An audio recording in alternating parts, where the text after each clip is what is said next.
Hello बच्चों, राधे राधे। आप लोग कैसे हैं? आशा करती होंगे आप अच्छे होंगे। और आज मैं आपको कराने वाली हूँ क्लास 5th का गणित का पेपर। ये कक्षा 5वीं का पेपर है जो DOE की तरफ से हमें एक नमूना आया हुआ है जो क्लास 5th के बच्चों को पेपर कैसे बनकर आएगा और उसे कैसे सॉल्व करना है। तो चलिए आपको क्वेश्चन कराती हूँ। ये आपका 50 मार्क्स का क्वेश्चन है। आपको 2 घंटे में खत्म करना है और 3 खंड में बांटे गए हैं अ ब स। ठीक है, चलिए स्टार्ट करते हैं। सेक्शन अ। एक कारखाना 5 सेंटीमीटर किनारे वाले साबुन के छोटे घनाकार डब्बे बनाता है। इन छोटे डिब्बे को एक बड़े घनाभे डिब्बे में पैक किया गया है। तो आपको एक क्वेश्चन दिया जाएगा और उससे रिलेटेड आपसे क्वेश्चन बना के पूछे जाएंगे, एक मान लो केस स्टडी टाइप के। ठीक है, तो आपको उसको समझना है, सॉल्व करना है। आसान होते हैं, कोई दिक्कत वाली बात नहीं है। और आप अभी से करोगे तो 6th में बहुत मजबूत हो जाओगे। ठीक है, तो देखिए घनाभ का डिब्बा है, ये घनाभ का डिब्बा है और इसमें छोटे छोटे ये जो घन के प्रकार के ना 5 सेंटीमीटर वाले एक बॉक्स बने हुए हैं। ठीक है, चलिए पहला क्वेश्चन। एक छोटे घनाकार साबुन के डिब्बे का आयतन क्या होगा? तो आयतन का इसमें फॉर्मूला भी बता रखा है कि भाई अगर घन का आयतन निकालना है तो भुजा गुणा भुजा गुणा भुजा। ठीक है, इंग्लिश में साइड मल्टीप्लाई साइड। ठीक है, तो अगर देखो ये तो छोटे से डिब्बे का दे रखा है तो साइड दे रखी, तो भुजा को हम 3 बार गुणा करेंगे तो 125। इसका आंसर आ जाएगा 125। अब चलते हैं सेकंड क्वेश्चन पे। बड़ा डिब्बा 40 सेंटीमीटर है और 20 सेंटीमीटर चौड़ा है और 10 सेंटीमीटर ऊंचा है। इसका आयतन क्या है? देखिए घनाभ का आयतन निकालने का भी फॉर्मूला बता रखा है, लंबाई गुणा चौड़ाई गुणा ऊंचाई। देखो ये आपको क्वेश्चन पेपर में आपको फॉर्मूला भी दे रखा है, पर ऐसा नहीं है कि आपको पेपर में भी फॉर्मूला आपको मिलेगा, इसलिए आप इसे याद कर लीजिएगा। ठीक है, तो यहाँ पे भी आप क्या करेंगे, सॉरी ये गलती मुझसे पहले भी हो गई थी और अभी भी हो रही है। 40, 20 और 10 को तीनों को गुणा कर देंगे तो आपका आंसर आ जाएगा 8000 घन सेंटीमीटर। बड़े डिब्बे में से कितने छोटे डिब्बे के पैक किए जा सकते हैं? तो देखिए छोटे घन का आयतन कितना है 125, बड़े घन का आयतन कितना है 8000। आपको 8000 को 125 से भाग कर देना, डिवाइड कर देना, आपका आंसर आ जाएगा 64 डिब्बे। ठीक है, अब चलते हैं आगे क्वेश्चन नंबर 4 में। फर्स्ट पार्ट का ही है। साबुन और कार्टन एक दूसरे से भिन्न हैं। साबुन का आकार घन है जबकि कार्टन का आकार क्या है? घनाभ है। ठीक है, तो आपका उत्तर होगा घनाभ। अब चलते क्वेश्चन नंबर 2 पे। राहुल अपने घर के पीछे एक आयताकार सब्जी का बगीचा बनाने की योजना कर रहा है। आयताकार, देखिए ये आयताकार बना हुआ है ना।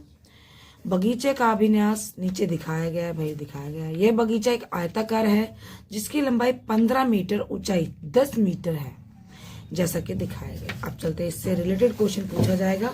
ठीक है, तो अब देखिए पहले क्वेश्चन में तो फॉर्मूला दिया गया था, पर अब के क्वेश्चन में फॉर्मूला नहीं दिया जाएगा, इसलिए कह रही फॉर्मूला भी याद कर लेना है। तो पहले आपको याद होना चाहिए, राहुल अपने बगीचे के जानवरों के लिए उसके चारों ओर की बाड़ लगाना चाहता है, तो आवश्यक बाड़ की कुल लंबाई ज्ञात कीजिए। देखिए बाड़ लगाना चाहता है ना, तो पहले आपको परिमाप का फॉर्मूला याद रखना पड़ेगा।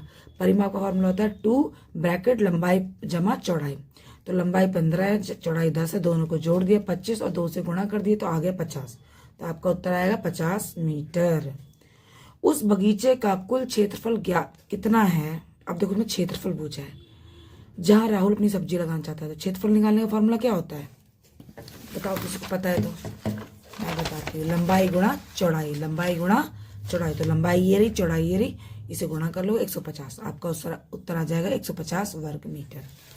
यदि 5 वर्ग मीटर क्षेत्रफल के बीचों का एक छोटा पैकेट पर्याप्त है तो पूरे बगीचे के लिए उसे कितने बीज के पैकेट की आवश्यकता होगी? देखिए 5 वर्ग में उसका एक पैकेट लग रहा है। अब पूरे बगीचे का क्षेत्रफल कितना? 150। आपको इन क्वेश्चनों को देख के समझ में आ रहा होगा कि आपको ज्यादातर आयत, घनाभ, घन, परिमाप ये वाले फॉर्मूले वाले क्वेश्चन करने हैं। ठीक है, तो बगीचे का क्षेत्रफल 150, एक पैकेट लग रहा है 5 वर्ग मीटर में। आप 150 को 5 से भाग कर दो कर दोगे तो आ जाएगा 30 पैकेट। इसका उत्तर आया 30 पैकेट। ठीक है। यदि एक बीज के पैकेट की कीमत 30 रुपए है, एक बीज के पैकेट की कीमत 30 रुपए है, उसके तो उससे कितने लग गए? 30 पैकेट लग गए। तो बगीचे के लिए कुल बीजों की कीमत कितनी होगी? 30 को 30 से गुणा कर दोगे तो 900 आ जाएगा। उत्तर आपका 900। आपको मेरी वीडियो समझ में आ रही हो, अच्छी लग रही हो और चाहती है कि 5th क्लास मेरे मैम इंग्लिश के, साइंस के, एसएसटी के सबके पेपर सॉल्व करके डालूं, तो प्लीज़ मुझे कमेंट कीजिए कि हाँ मैम आप हमारे पेपर सॉल्व कर दीजिए। मैं ज़रूर सॉल्व करके दूंगी आपको। ठीक है। और वीडियो लगे तो अच्छी लाइक कीजिए, मेरे चैनल को सब्सक्राइब कीजिए और शेयर भी कीजिए ताकि दूसरे बच्चों को भी हेल्प मिले। अब चलते देखिए ध्यान से, पेपर में ऐसा नक्शा बन के भी आ सकता है, तो अब इस नक्शे को ध्यान से समझना है और करना है। मैंने बड़े स्टडी से समझा है, फिर इसको फिल किया है। यदि आप राजपथ पर चले तो इंडिया गेट के बाद चिल्ड्रन पार्क किस तरफ होगा? तो भाई थोड़ा सा ब्लैक एंड व्हाइट दिखता है तो बहुत डीपली देखना पड़ता है। देखो चिल्ड्रन पार्क इस तरफ है तो मैंने लिख दिया बाईं ओर। ठीक है। इसी तरह जनपथ और राजपथ के बीच का कोण क्या है? जनपथ और, तो आप इसको ध्यान से देखेंगे तो इसका आंसर है 90 डिग्री। एक सड़क के जोड़े का नाम लिखिए जो समकोण के से कम कोण बनाती है। तो जनपथ और संसद मार्ग। ठीक है। तो ध्यान से देखना है इसको। देखो इस पे कोण रिलेटेड भी क्वेश्चन आ गया, तो आपको समझना है कि पेपर कैसे आएगा। यदि मानचित्र में 4 सेंटीमीटर सड़क पर 2 किलोमीटर के बराबर है तो राजपथ कितने किलोमीटर लंबा है? ठीक है। दिया गया इस मानचित्र में राजपथ 2 सेंटीमीटर है तो आपका 1 किलोमीटर होगा।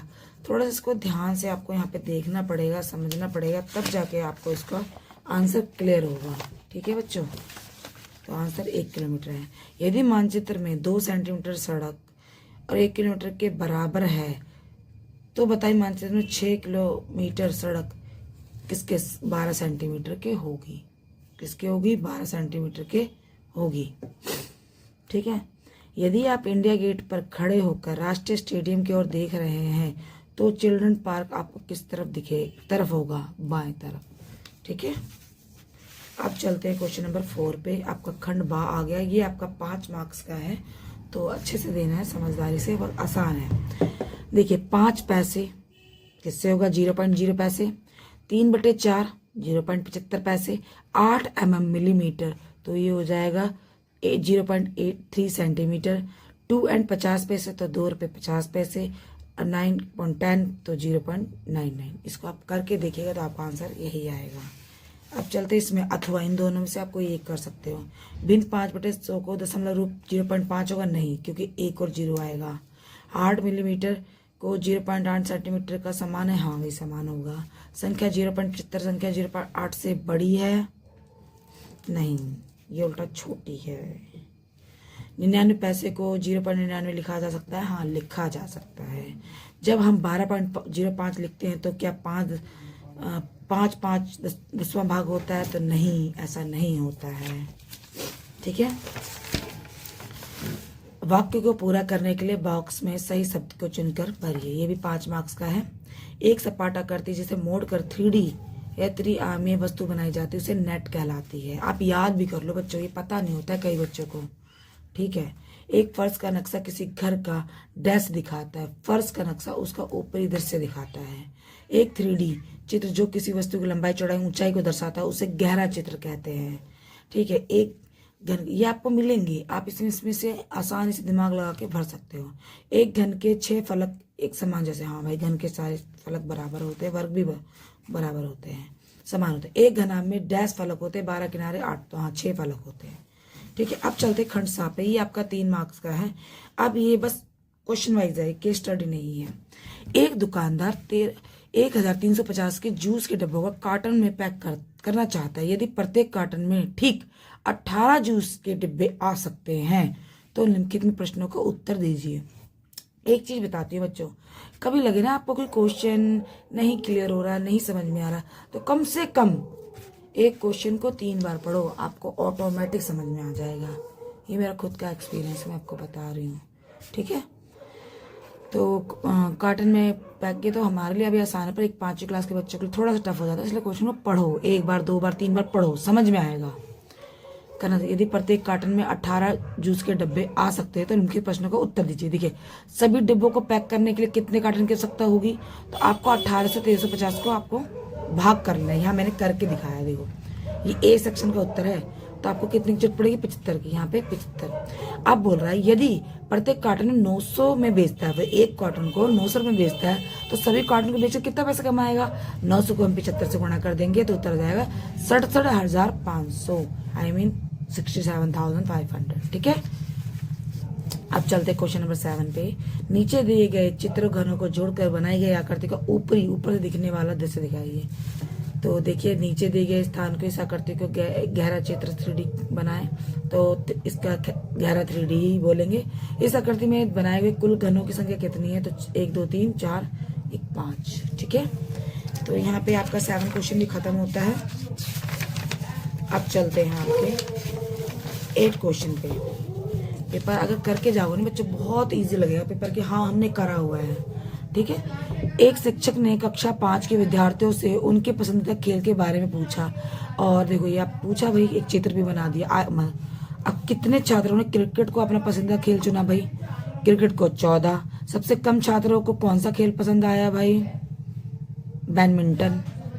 बैडमिंटन की तुलना में से कितने अधिक छात्रों को फुटबॉल पसंद है, तो 12 में से। देखिए यहाँ पे बैडमिंटन फुटबॉल है 12 और बैडमिंटन है 9, इसमें से घटाया 3 आया उत्तर। ठीक है, इस सर्वेक्षण में भाग लेने वाले छात्रों की कुल संख्या कितनी है, इस संख्या को टैली चिन्ह के द्वारा आप दिखाइए। तो सबको मैंने करके जोड़ दिया, 46 था। अब टैली मार्क्स 1 2 3 4 5, 1 2 3 4 5 ऐसे करके आप इसे करके लिख सकते हैं पूरा 46 तक। ठीक है, एक बड़े पुस्तकालय में अपने छात्रों के लिए 165 नई पुस्तकें मंगवाई। ठीक है, यदि पुस्तक की कीमत 245 थी तो सभी पुस्तक की कीमत क्या होगी, 165 को 245 से भाग कर देंगे, तो आपको प्रॉपर गुणा भी आनी चाहिए। ठीक है, तो साइड में इसका आंसर है 40 425। किसी को गुणा करने में इश्यू हो तो मुझे वो भी बताइएगा, मैं आपको एक अलग से वीडियो बना के दे दूंगी कि 3 वाली मल्टीप्लाई कैसे करी जाती है और कितनी आसान तरीके से की जाती है, ताकि आपको दिक्कत ही ना हो। ठीक है, प्रत्येक भुजा में भुजा कह रहे हैं, दिमाग में भुजा चल रही है। प्रत्येक पुस्तक में 136 पृष्ठ है, एक पुस्तक में 136 पृष्ठ मतलब कागज हैं, तो सभी नई पुस्तकों में पृष्ठों की कुल संख्या क्या होगी, 165 को 136 से गुणा कर दोगे, आपका आंसर आ जाएगा 22,440। 5वीं क्लास के बच्चों को गुणा करना तो आता ही है कम से कम, जिसको नहीं आता तो प्लीज कमेंट में बताइएगा। यदि पुस्तकालय में सभी पुस्तकों को कवर चढ़ाना चाहता है और 15 पुस्तकों के लिए एक कवर रोल पर्याप्त है, तो ऐसे 8 रोल की कितनी पुस्तकें कवर की जा सकती हैं, 15 गुणा 8 120 पुस्तकें हैं। ठीक है, अब चलते हैं इन दोनों में से कोई एक क्वेश्चन आपको करना है, तो ये भी मैं बता देती हूँ। ठीक है, अथवा में से आपको एक ही करना है कि मार्क्स आपको उतने ही मिलेंगे। कक्षा 5 के छात्र भ्रमण पर जा रहे हैं, भ्रमण माने घूमना। कक्षा 4 अनुभाग हैं, उनके 4 भागों में बांट दिया गया है और प्रत्येक अनुभाग में 42 छात्र हैं, तो 42 को 4 से गुणा करोगे तो 168 आ जाएगा। अब कह रहा है स्कूल प्रत्येक छात्र में यात्रा व्यय के लिए 275 लेता है। कक्षा 5 के सभी छात्रों को तो टोटल 168 बच्चे हैं और 275 से गुणा किया तो आया 4600, आई मीन क्या है भाई, इकाई दाई सैकड़ा हजार 1000, तो 46,200 आ गया है ना। हाँ, दोपहर के भोजन के लिए प्रत्येक छात्र 12 बिस्कुट वाला एक खाने का डब्बा मिलेगा, सभी छात्रों के लिए आवश्यक बिस्कुट की संख्या के, तो हम 168 को 12 से गुणा कर देंगे, आ जाएगा 2016। ठीक है, तो यहाँ पे क्वेश्चन यहीं पे खत्म हो गया। अब ये क्वेश्चन नंबर आ गया आपका 10। ठीक है, रवि कुछ सामान की लिस्ट खरीदता है, देखिए यहाँ पे आपने देख लिया। मैंने बहुत क्वेश्चन को भी बहुत अच्छे से दिखाया था कि आप बहुत अच्छे से कर पाओ पेपर को, और कोई बच्चा इसकी सीट नहीं निकालना चाहता तो भी कोई बात नहीं है, इस सवाल को सॉल्व कर लो, आपको टीचर भी ऐसे सवाल करवा देंगी। 2 साबुन की टिकिया और 1 माचिस, तो 2 साबुन की टिकिया, साबुन का रेट कहाँ है भाई, देखो ये रहा 12 रुपये 25 पैसे, तो 2 को गुणा करा तो 2 का निकल गया 24 रुपये 50 पैसे, और उसमें कह रहे हैं कि भाई माचिस तो 50 पैसे की, तो दोनों को जोड़ा 25 रुपये आ गया। बिस्कुट का पैकेट की कीमत एक अंडे की कीमत से कितनी ज्यादा है, बिस्कुट की पैकेट कीमत है 20 रुपये 50 पैसे, अंडे की है, देखो जब कीमत ज्यादा पूछे ना तो माइनस करना है। ठीक है, तो 5 रुपये इसमें से आपको माइनस कर दोगे, आपका आंसर ये आ जाएगा। रवि एक अंडा खरीदता है और वह दुकानदार को 10 रुपये सिक्का देता है। ठीक है, उसे कितना रुपए वापस मिलेंगे। कभी कभी बच्चों को कंफ्यूजन हो जाती है, तो मैंने ऐसे भी करके बताया कि आपको 10 रुपये लिखने हैं और 10 रुपये लिखने को यहाँ पे ऐसे 0 लगाना पड़ेगा। फिर 5 रुपये 75 पैसे को घटा दिया, आपका आ गया 4 रुपये 25 पैसे। ठीक है, यहाँ पे आपका 10 क्वेश्चन भी कंप्लीट होता है। अब चलते हैं 11 क्वेश्चन पे। ये इसका 10 ही है क्वेश्चन, पर ये अथवा वाला है। चलो करके बता देते हैं।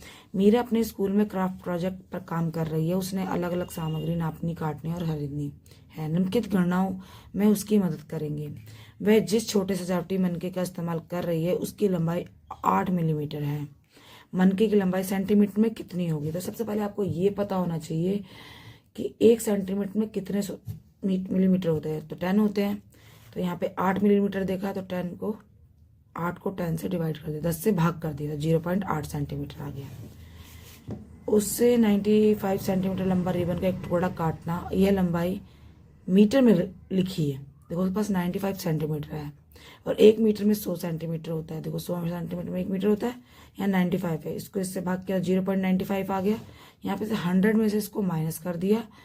ठीक है, तो आपको आ गया 0.05 मीटर। ठीक है, ये आसानी से भी निकल जाता, मैंने थोड़ा लंबा कर दिया। ठीक है, आपको पता है कि 100 सेंटीमीटर में आप 95 सेंटीमीटर घटा दोगे तो ऑटोमेटिक 5 सेंटीमीटर भी आपका आंसर निकलेगा। ठीक है, उसने जो ग्लिटर खरीदा उसकी कीमत 15 रुपये और 5 पैसे थी। आप इस राशि को दशमलव के रूप में लिखेंगे, तो 15 रुपये 0.5 पैसे। ठीक है, देखो उदाहरण के लिए भी बता रखा है। मीरा के पास टेप के 2 रोल हैं। लाल टेप 7 मीटर लंबा है और नीला टेप 0.09 मीटर लंबा है। कौन सा टेप लंबा है। तो देखिए ये यहाँ पे डॉट के बाद आ रहा है, 0.7 है, तो ये आपका बड़ा होगा। इसी तरीके से दुकान पर क्राफ्ट पेपर के लिए एक पैकेट की कीमत 25.50 और कैंची की एक जोड़ी कीमत 25 रुपये 0.5 है। तो कौन सी वस्तु सस्ती है। तो भाई 0.5 वाली सस्ती है, तो ऑब्वियसली कैंची सस्ती है। तो यहाँ पे मैं कैंची लिखना रह गया था, कैंची सस्ती है। तो जहाँ तक आपको बच्चों समझ में आया होगा कि पेपर आपको एकदम नॉर्मल नहीं आएगा। आपको आयत का परिमाप, वर्ग का क्षेत्रफल, आयत का क्षेत्रफल, centimetre, millimetre, plus minus divide करना आपको पूरे अच्छे तरीके से आना चाहिए। तो आशा करती हूँ आपको वीडियो अच्छी लगी हो, आपको अच्छे समझ में आया हो। और कुछ भी आपको डाउट लगे तो मुझे आप कमेंट के थ्रू बोल सकते हैं, मैं आपको तुरंत रिप्लाई कमेंट जरूर करूँगी। तो राधे राधे।